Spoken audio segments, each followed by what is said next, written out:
podcast studios. This is After 9 with Scott and Kat.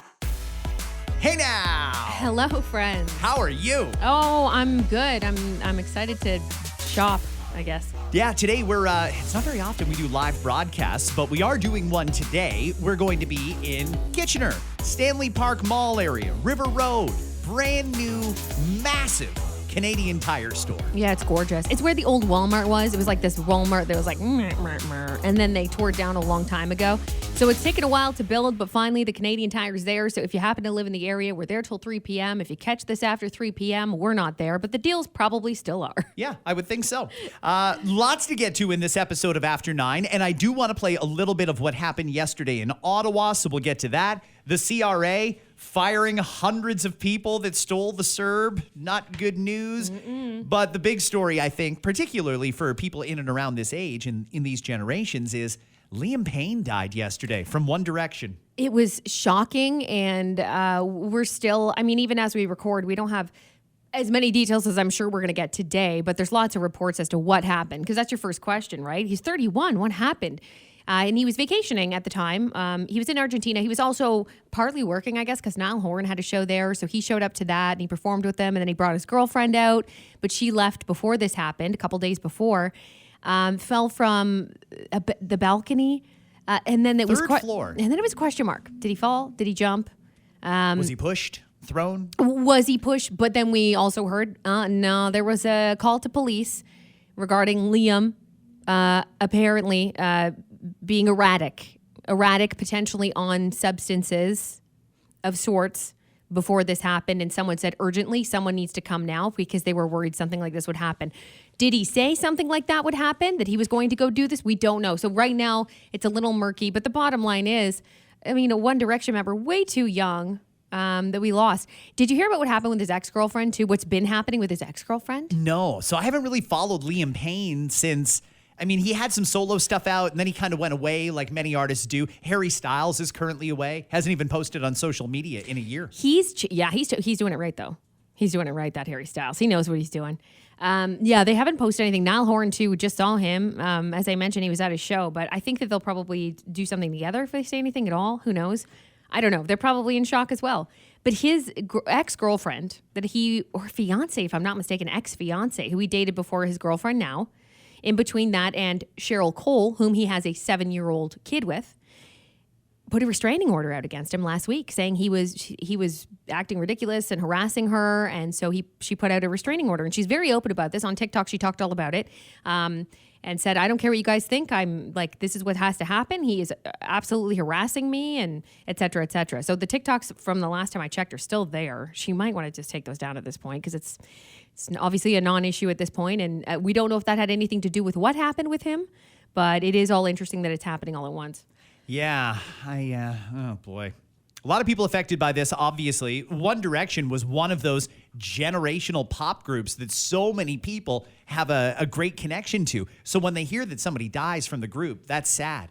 Anybody, I think, can appreciate that when someone 31 years old dies, that's really sad. And I don't even want to speculate about what happened here, but we'll wait for the police report to come out. But a tragedy all around. And if it did come down to a substance abuse issue or a mental health issue, oh my God, that's tragic that nobody could help this guy. Yeah. And sometimes it takes people knowing that someone's there for them. And there's so much footage of him, by the way, in Argentina before his passing where he met with fans and he was so nice to them, like so sweet. You could see the videos online. They're circulating. Like he took the time to take photos and sign things for people. Anyway, seemed like a good guy. I never met him, but he definitely seemed like a good guy. It's too bad it came to that. Let's go through a couple of stories. Police have arrested a man accused of stealing more than $250,000 worth of alcohol from the LCBO in the Greater Toronto area. The 38-year-old was responsible for LCBO thefts totaling $260,000 since last October. This guy stole over $250,000 in booze in a year, and they had just caught him. How did they know?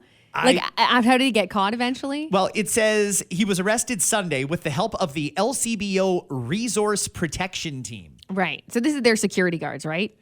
I say security, these but Garda security guys that'll just stand there and watch somebody walk out of the store with booze? I assume so. Give them a stern talking to, but not intervene in any way? If you're wearing a backpack, they give you the eyes, and that's pretty much as far as they go. Why are we paying security if they're not there to stop somebody who's trying to shoplift? I know. It seems like a waste of money to me. This guy got away with it for a year. $260,000 of booze paid for by us. This guy just took it and almost got away with it. Was he selling the booze? I'm going to assume so, right? Like, who else would, you wouldn't drink that much, certainly, unless you like ran a bar or something, you wouldn't use it. So you must have been selling it on the side. Speaking of booze, new numbers, disclosure, I believe it was a Freedom of Information request came down. Our Foreign Affairs Department in Ottawa, that's who looks after diplomacy and things like that. That's Melanie Joly is the Foreign Affairs Minister. They've rung up quite the bar tab in the last few years, Kat. Oh, really? Over $3 million in alcohol expensed to the taxpayer from the Foreign Affairs Department. $3 million? That's just one government department invoiced taxpayers over $3 million in booze. Okay, I don't even know if there should be a special occasion thing or whatever, but in general, a lot of companies don't let you expense booze. When you're traveling, for example, you always put booze on a separate bill because they're going to expense your food or you'll have a food budget, but they will not do that with alcohol. Why is it that we allow government to do that with alcohol? Just run that tab right up. One hell of a question. Now, they're going to argue that, well, some of it was for, the ambassador from Ukraine was here and we had to put on a cocktail reception. Well, I don't know how many cocktail receptions they put on, but $3 million worth of booze for one of the government departments is an insane amount of money. And yeah, you're right. This doesn't happen in the private sector openly. Why government's allowed to do it is crazy to me. Could you get behind? New rule for the government.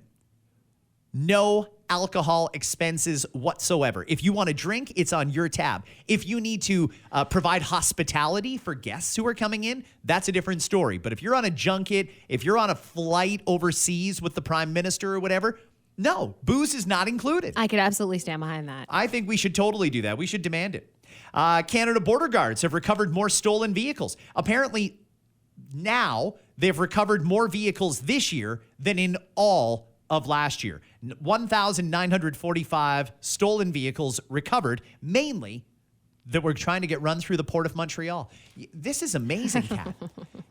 For years we've been saying, stick somebody at the Port of Montreal. Get there and watch. And pop open the containers. And check. How hard is it? Why is this hard? We could have done it. It took 2 years before they finally realized people are stealing cars and shipping them overseas from the Port of Montreal. Like, there's no way they didn't realize this. We talked about this, yes, but there's no way they didn't realize that this is the point of exit. I'm telling you, that's what screams inside jobby to me when stuff like this happens. It does scream inside job because they let it happen for so long. I'm wondering if anybody got paid off here. Amazon and Google are getting their own nuclear reactors, Kat. Both companies say they're seeking new sources of carbon-free electricity. And by the way, nuclear is very clean energy.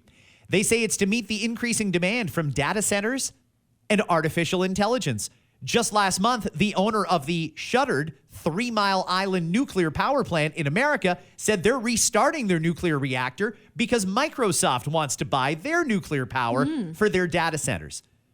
I did not know that AI requires as much hydro as it does, but apparently if you're Google or Amazon or Microsoft, the demand for AI is so great, they can't do it with the regular hydro that we have. So now Bill Gates is going to have his own nukes. That makes it makes sense. Are we okay with that? Well, it makes business-wise in terms of powering AI, it does make sense, and this is the direction that we're headed, whether anyone likes it or not. So having a proper spot to do that in and having the ability to do it, and obviously they have the money to do it, so that's not a question. I think it's fine. Microsoft will be getting one, or Facebook, Meta, they'll probably get one soon too. Yeah. Here's the thing. Right now, we have nuclear authorities and we have energy providers and things like that. Oversight over the nuclear reactors. In fact, here in Ontario, it's a very, very well-regulated thing. We're building some new reactors because we need them here in Ontario, and that's all well and good. Do the same rules apply to the Amazon nuke? Do the same rules apply to Google's nuclear reactor? Is there government oversight here to make sure that all the tests are being done and and make sure radiation isn't leaking out into the Yeah. community. Like, I'm a little worried when we start letting just any business that wants one buy a nuclear reactor. Oh, I mean, I hope that they would have to go through the exact same processes as anything or anyone else. Yeah, I mean, I would hope so. I guess we're going to hear more about it as time goes on because it is happening, right? I don't know. When you see a headline that says Bill Gates, nuclear, I think people's eyebrows are going to raise a little bit. Yeah, some people don't trust that. I get it. The Canada Revenue Agency has wrapped up their internal investigation into CRA employees that worked through COVID but still tried to claim CERB payments. The CRA says 330 people have been fired over this. And that's not all. 135 more employees were found to have been eligible for the CERB they collected. They did not face any consequences. Some of the employees were eligible because they were either students or contract employees at the time. I mean, I don't know that that necessarily entitles them to collect CERB either. It had to be that you lost your job, not that you're on contract and could lose your job. But it's baffling that these people probably knew that. The ones who got fired probably knew that. And they were still working for the CRA to in order to get fired. Yeah. Like, you would think that they'd be like, yeah, I'm going to dabble in this and take the CERB payment. COVID's over. I'm going to go find another job before I get found out and fired. They stayed with the CRA. It's mind-boggling to me. These are people that flat out stole money from the taxpayers. They knew exactly what the requirement was, and the one basic requirement of CERB is you had to have lost your job. These people didn't lose their job. They were at work advising other people whether or not they were eligible. And these guys took it just because they thought they could get away with it. And I wonder how many of them, it's hard to say where they all worked, exactly what area, but I did have a friend that worked kind of front lines, if you will, of the phone system in terms of people calling for information about receiving CERB, questions regarding their CERB payments, etc. They were very, very busy for a while. You might remember that time, and it was uncertainty, and it was how am I going to get money, blah, blah, blah. And at the time, my friend knew there's a lot of people collecting this that are going to have to pay this back. They think it's free money, and I'm saying you're not eligible. You shouldn't have got that payment. But Justin Trudeau and his government made it so easy to hop on board. We could have collected CERB, for example, even though we were fully working. We wouldn't have been allowed to. We would have had to pay it back. But it was that easy to procure that at the time. She knew it. I'm wondering how many of them knew it and worked in that area and thought, maybe they will be able to get away with this because all these people I'm talking to are collecting CERB and they're not allowed to. Why are there no criminal charges here? Great that they lost their job. They should have, because these were people entrusted with ensuring that people got the supports they needed, but that responsibility remained in government or in this particular government institution. They completely violated the trust by taking the money that they knew they were not eligible for. Mm-hmm. I think that's fraud. Yeah. I think charges should be laid and they should have criminal records. Yeah. Yeah, I hear you. If you can prove, and that may be the hard part for that, is to be able to prove they knew full well exactly what they were getting into and attempting to do, then sure, I could see that potentially happening. But I don't know if you could prove it. I mean, they worked at the CRA. How do you not know? I hear you, but there's a lot of people who are, on paper, maybe smart, that were collecting CERB that weren't supposed to.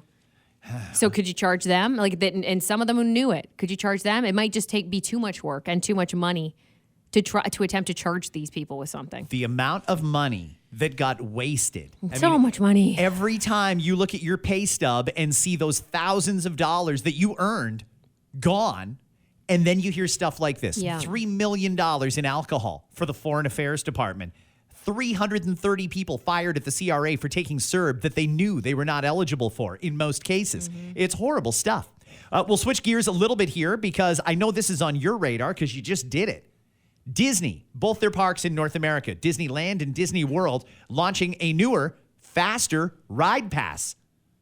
But the price tag has raised an eyebrow for a lot of people. Disney's new Lightning Lane Premier Pass debuts later this month. It will allow guests to join what are typically shorter lines for rides without having to schedule a specific arrival time. The price is going to vary depending on the date and demand, but the passes will likely cost over $400 per person per day. You want to take your family of four to Disney and make sure that you get on Space Mountain or the Star Wars ride or Expedition Everest?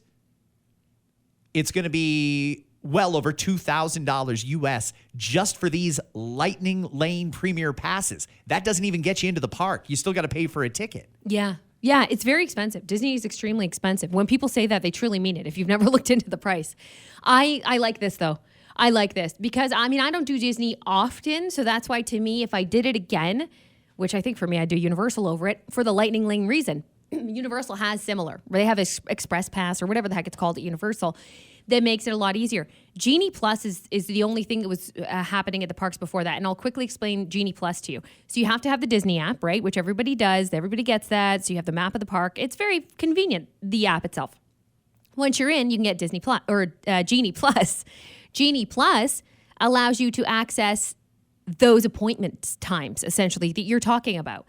There's a big issue with that, though. I had the worst experience, first of all, being constantly on my phone when I just wanted to enjoy myself and my time at the park with my family. I'm constantly on my phone to the point where they actually suggest you bring a battery pack, backup, charger. I had to look ahead to what rides were available when and what time I was allowed to even try for the ride. So, for example, they would say right off the bat, 7 a.m., you have to wake up and try to get on a ride. You're lucky if you get one of them. So, boom. Okay, I booked us an appointment. We can go on Tiana's Adventure. Lucky us.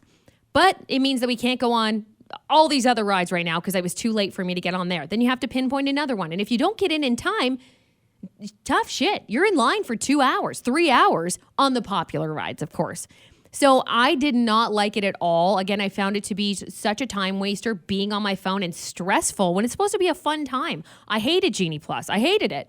I'd have friends who are very, very, who are into it, whatever, and they go to Disney a lot more than I do. So maybe there's a trick to it that I couldn't maneuver. But anyway, I wasn't a fan. I just miss the old school Lightning Lane thing like this. I would probably pay the money if I went back, knowing, though, that I would go back for that one time. That would be the one time, and then probably, you'd save up for it, all those other things. But I would definitely do that because I would love to make sure that I knew I was going to get into that ride in 20 to 40 minutes, as opposed to the fucking 3 hours you can spend in line on the rides you want to get on. It's redonkulous there. And by the way, if you're wondering, people will pay this price.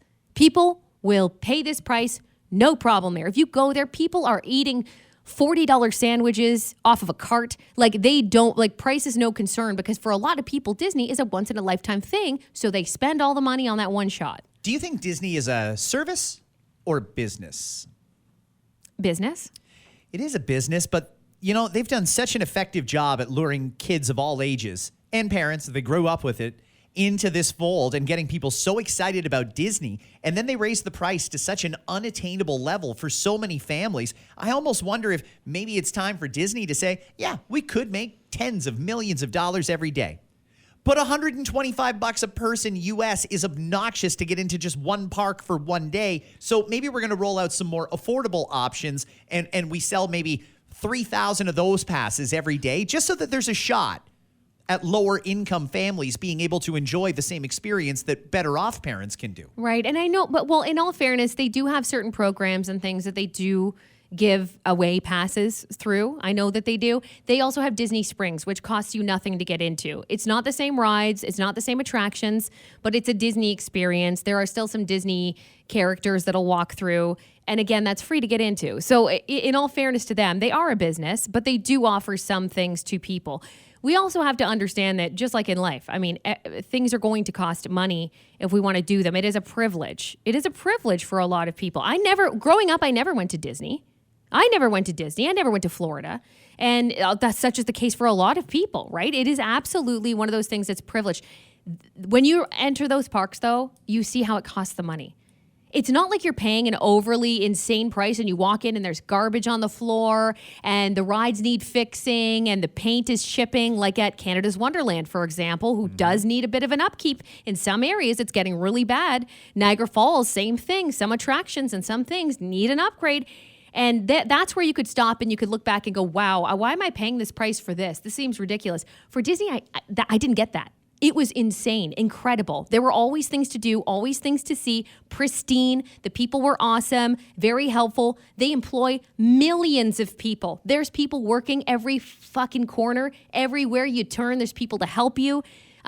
So on that note, yes, it's expensive. I will say it is worth it in terms of you won't be disappointed in general. Even though I was disappointed with the Genie Plus, the ride situation, I was not disappointed with the looking around and what you get for the money upon entering the park.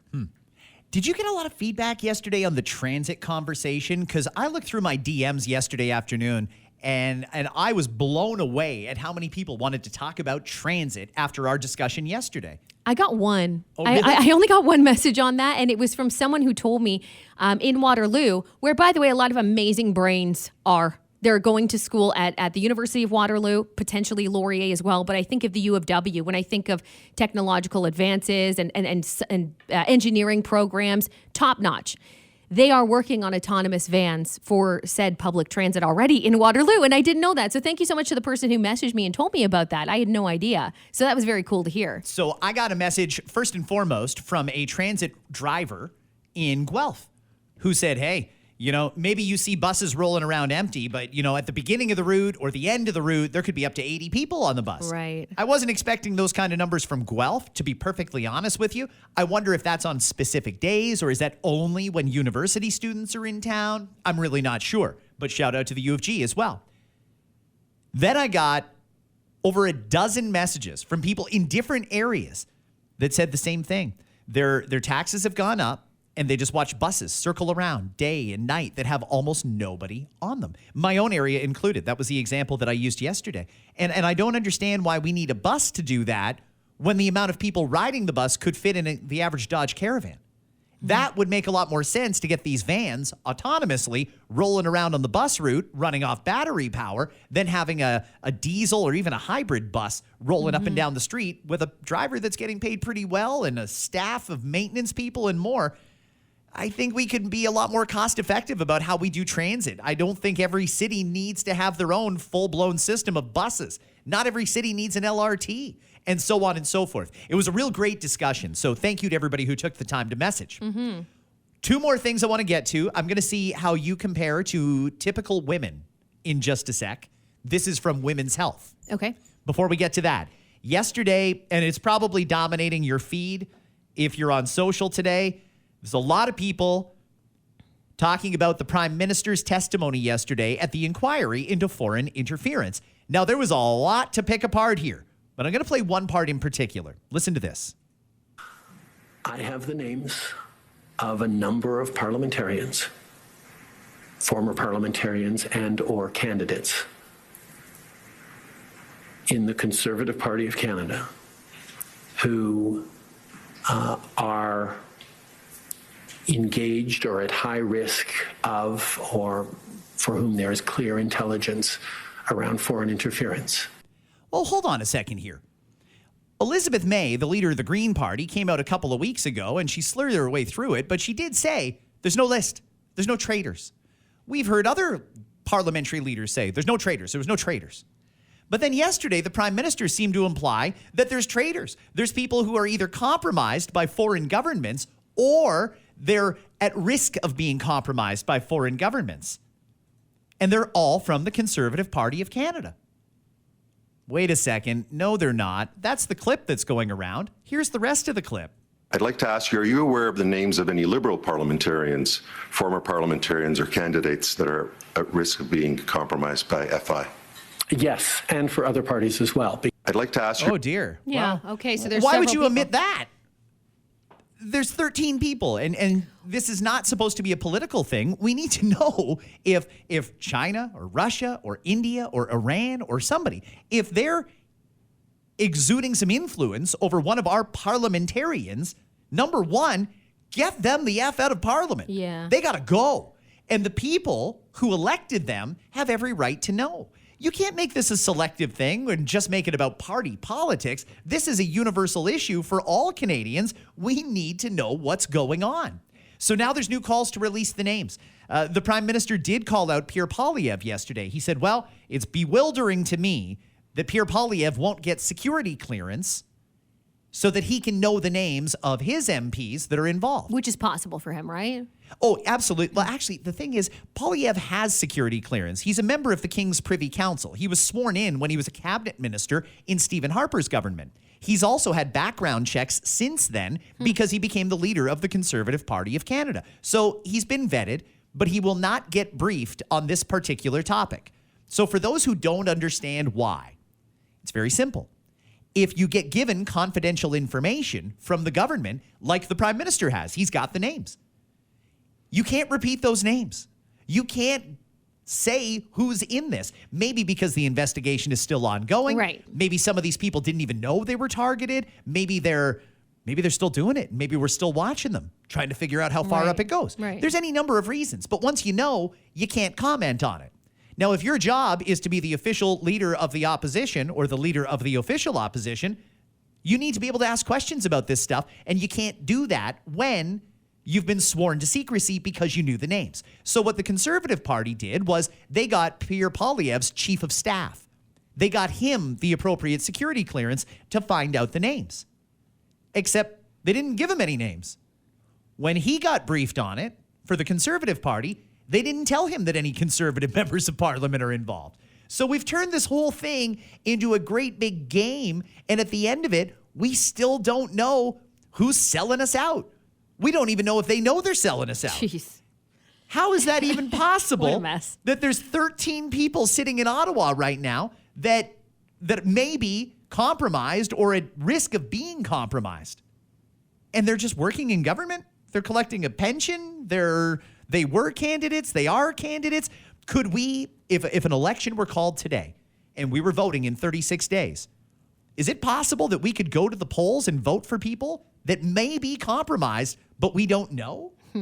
It's shocking to me. Absolutely crazy. It is messed up. If you get a chance, go and watch some of the testimony from yesterday. It's really not hard to find, but CPAC has got the entire video if you want to see it. He was testifying for, I think, just under 6 hours. We got a few minutes left, so Kat, we'll get to this first. We're going to find out how you stack up against the average woman. I feel like they release this every year, don't they? Every year they update it. You know okay. what? All right. Women's Health, they are some smart editorial writers there. Yeah. They know their audience and they want to find out stuff about women because A, it makes their articles more relatable. Sure. And because women sometimes want to compare themselves to other women. And men do the exact same thing, by the way. However, Men's Health does not do this particular piece of research. Let's start with kitchen bloopers. Ever exploded something in the microwave? Sure, yes. 54% of women have. Yeah. Oh, really? I would have thought it was higher than that. Don't believe you. Ever set something on fire in the kitchen? I haven't. Well, I told you that story about that what happened on Thanksgiving, but it wasn't my fault. My sister left grease in the bottom of the oven, and it did blow the oven up. Okay, so you've had a fire. But it wasn't me. Like, it wasn't my fault. 31% of women have started a fire in the kitchen. Set something on fire. 1 in 3. Have you ever dropped a jar of spaghetti sauce and just seen it go everywhere? Glass and sauce, it's gross. Not necessarily sauce, no. No. 1 in 5 women have. Let's get to beauty blunders. The biggest beauty blunder that women admitted to was popping a zit and making it worse. Oh, that is the worst. Yeah, of course. In my teenage years especially, because you're not supposed to touch it, but you're like, no, it's picture day. I got to figure this out. Right? Isn't that what we do? Guys have done it too, by the way. They may have only asked women, but I can tell you guys have had zits that they Sure. popped and thought, Jesus, now look, What am I doing? this is terrible. Have you ever sent an email to the wrong person? Yes. All the time. Yes. You know, there are billions of people on Earth, but millions of names, and that leads to confusion. It is embarrassing, too, when you have to go back and be like, please disregard my email. You are not the same Sarah that I meant to send this to. It was for Sarah G, not Sarah C. Sorry. 54% of women admit they have done it. Okay. I won't even, in case, I'm not going to ask you because I know you're in a very committed, happy marriage and relationship. 43% is the number of women who admit they've cheated on a partner. Almost half of women. Ladies, You're creeping dangerously close to the guy's amount of cheating. Do you think that, what do you think guys are at? Like if they polled guys, would it be like 50? I think. You think it'd be like higher? Okay, well, slight nuance here. Tried to cheat or full-blown cheated? Because I think there's a lot more trying than actually succeed. And what is cheating would be the other part. Because some people believe like a dirty message to someone is cheating. Understandable. Mm-hmm. Some people think, no, it's not that bad if you're flirting with someone. Some people think that's cheating. So it's like everyone's definition of cheating is different. Some people's definition of cheating is it's not cheating unless it's like full-blown intercourse. Correct. But everything else is fair game. Yeah. That's a weird one for me. Everyone has a different take on it. Well, 43% of women admit they have cheated on a partner.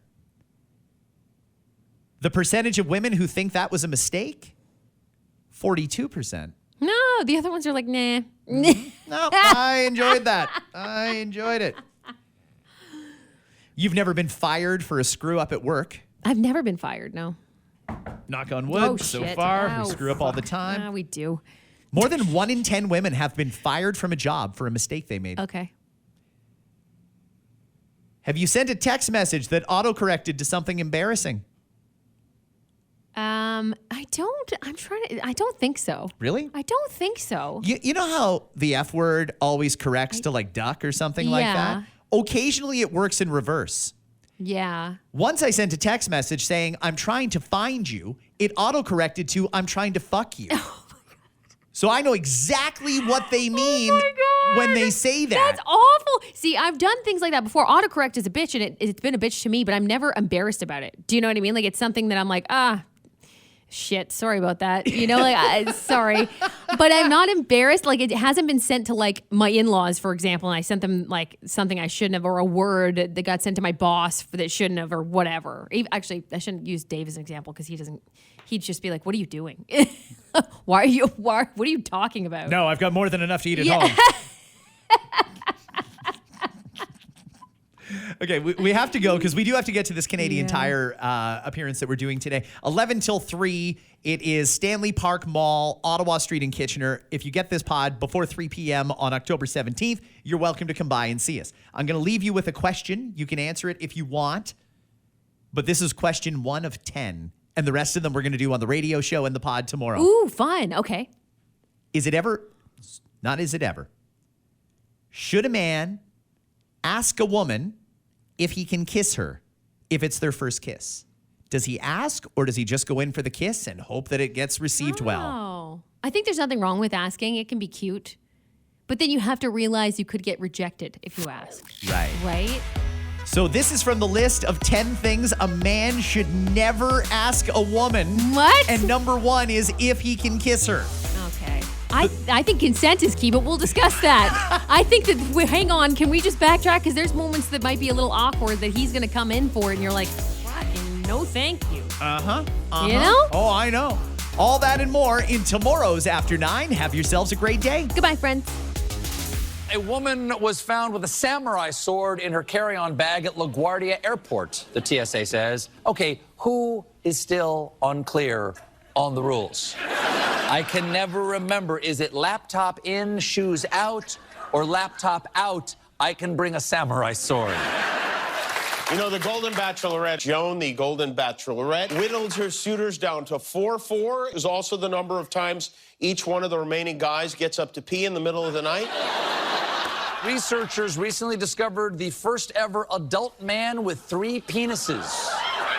Apparently, they made the discovery after he went to the doctor with severe carpal tunnel syndrome.